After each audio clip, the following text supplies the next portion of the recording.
नमस्कार, मैं अंजलि मिश्रा। स्वागत है आप सभी का द न्यूज में। आपको बता दें कि प्रधानमंत्री नरेंद्र मोदी इस वक्त दुबई के 2 दिवसीय दौरे पर है, जहां पर वो एक समिट का अटेंड करेंगे। और इस समिट को अटेंड करने को लेकर प्रधानमंत्री नरेंद्र मोदी की काफी सारी अब वीडियो और तस्वीरें सोशल मीडिया पर देखने के लिए मिल रही है। COP28 में शामिल होने के लिए पीएम मोदी वहां पहुंचे हैं और इस दौरान वहां पर लोगों ने बहुत ही गर्मजोशी के साथ प्रधानमंत्री नरेंद्र मोदी का स्वागत किया है।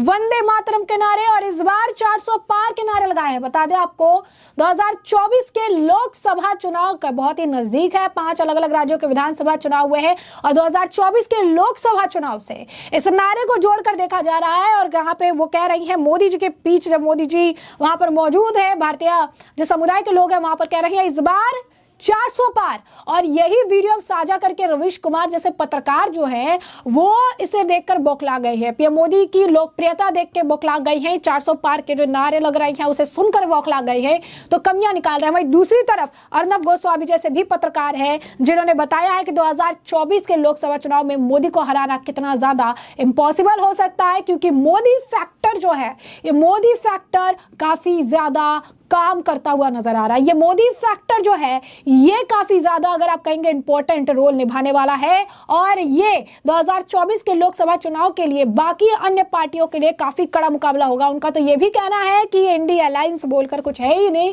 ये तो खत्म हो जाएगी। कुमार ने प्रधानमंत्री नरेंद्र मोदी का वो वीडियो साझा किया जिस वीडियो में लोग अब की बार 400 पार, मोदी मोदी, भारत माता की जय सब नारे लगा रहे थे। उस वीडियो को साझा किया और इस दौरान उन्होंने एक पोस्ट को रिपोस्ट किया है।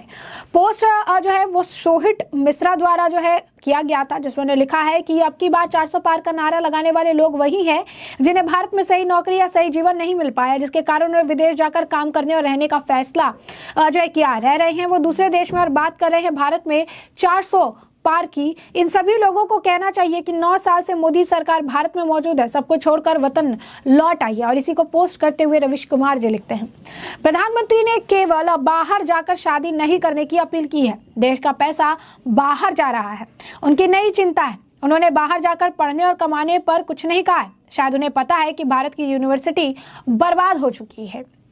वे अपील करेंगे तो भी बच्चे बाहर जाएंगे। माँ बाप को पता है कि यहाँ की पढ़ाई की क्या हालत है। रही बात यहाँ नौकरी और कमाई की, तो वो भी सबको पता है। बाकी इन लोगों को स्वागत में आना ही है। दूतावास से बहुत काम रहता है, क्या करेंगे। तो आप देखिए कि किस तरीके से ये चीजें उनके द्वारा ट्विस्ट एंड टर्न करके कही गई है।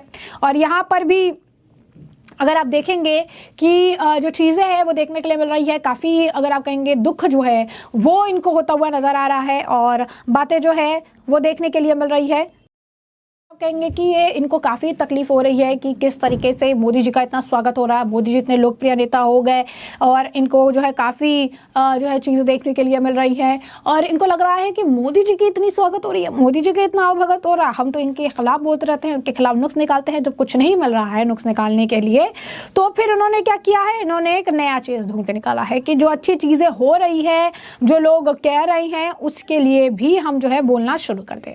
हम भी उसके साथ साथ लहर में चलना शुरू कर दें। तो इसी वजह से अब जिस तरीके से रवीश कुमार ने ये बड़ा सा पोस्ट लिखा है, जहां पर वो कह रहे हैं कि यूनिवर्सिटीज बर्बाद हो रही है। सवाल ये है कि रवीश कुमार भी बिहार से, रवीश कुमार बिहार से हैं और लोग उसको लेकर भी उनसे सवाल पूछ रहे हैं। लोगों के कुछ कमेंट्स हैं, हम आपको बताते हैं लोग कमेंट्स में क्या लिख रहे हैं। उन्होंने लिखा कि तुम बिहार से पढ़कर इतने बड़े धूर्त बने हो और कैसी पढ़ाई तुम्हें चाहिए भारत में। एक और व्यक्ति ने लिखा है कि मोदी का विरोध करते करते मानसिक दिवालियापन हो गया है तुम्हें।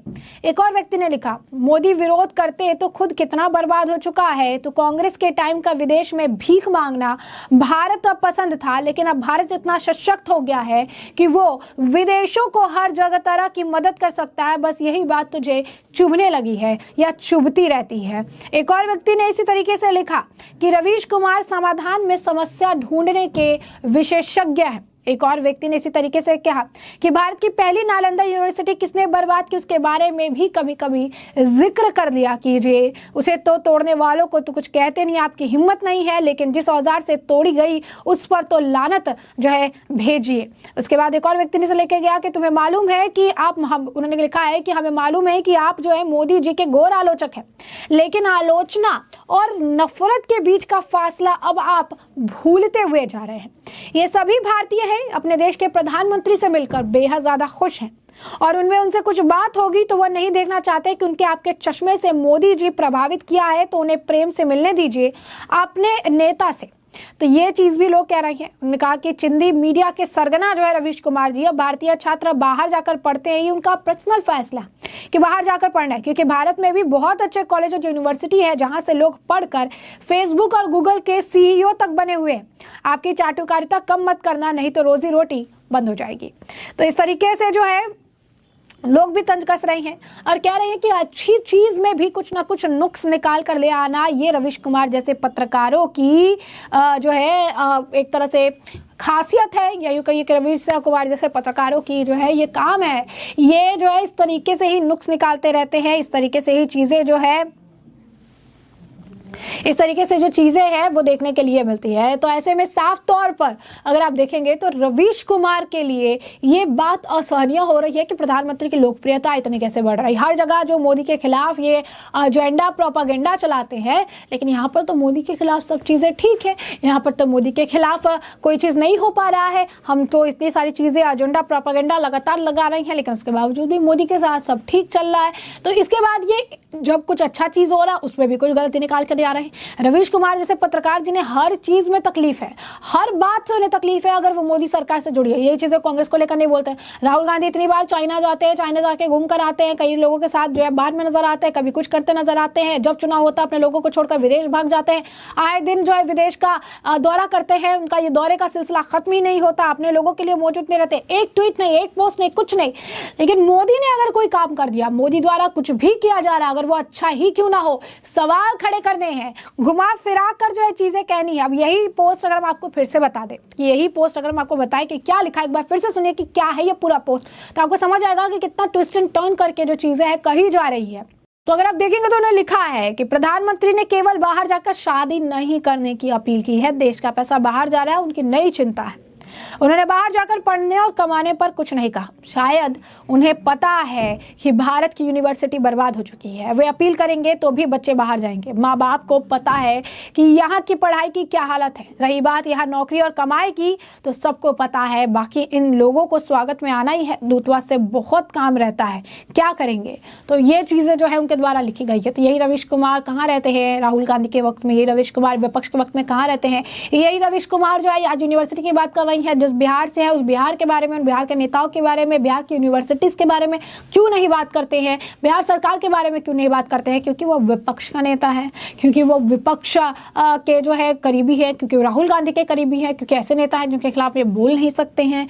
तो ये लोगों ने भी उन्हें जो है अपनी प्रतिक्रिया देकर चीजें स्पष्ट तौर पर समझा दी है कि क्या है और क्या नहीं। जैसे कि आपने रवीश कुमार की बात सुनी, अब आपको बता दें कि रवीश कुमार तो ये सारी चीजें कहते ही रहते हैं। इसी के साथ अर्नब गोस्वामी की अगर बात कर ले तो अर्नब गोस्वामी जो है यहाँ पे कह रहे हैं कि वुमेन रिजर्वेशन बिल जो पास हुआ, वुमेन रिजर्वेशन जो है जो पास हो गया उसके बाद पार्लियामेंट में, उसके बाद इसका भी बहुत बड़ा इम्पैक्ट जो है वो पड़ रहा है। वुमेन रिजर्वेशन बिल का इम्पैक्ट देखने के लिए मिल रहा है। ममता बनर्जी को अब रात भर नींद नहीं आएगी, बीआरएस चाहते कि हम जो है राष्ट्रीय पार्टी बन जाए, और ये आपस में जो है कहीं ना कहीं जो इंडिया अलायंस है, जिनका ये काफी कुछ कहते हैं, इंडिया अलायंस की राग अलापते हैं, ये इंडिया अलायंस तो कुछ है ही नहीं।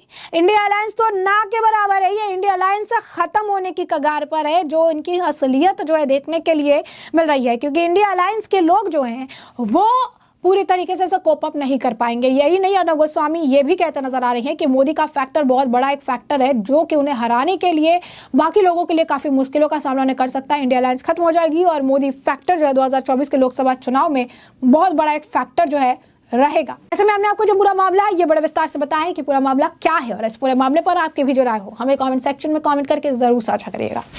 धन्यवाद।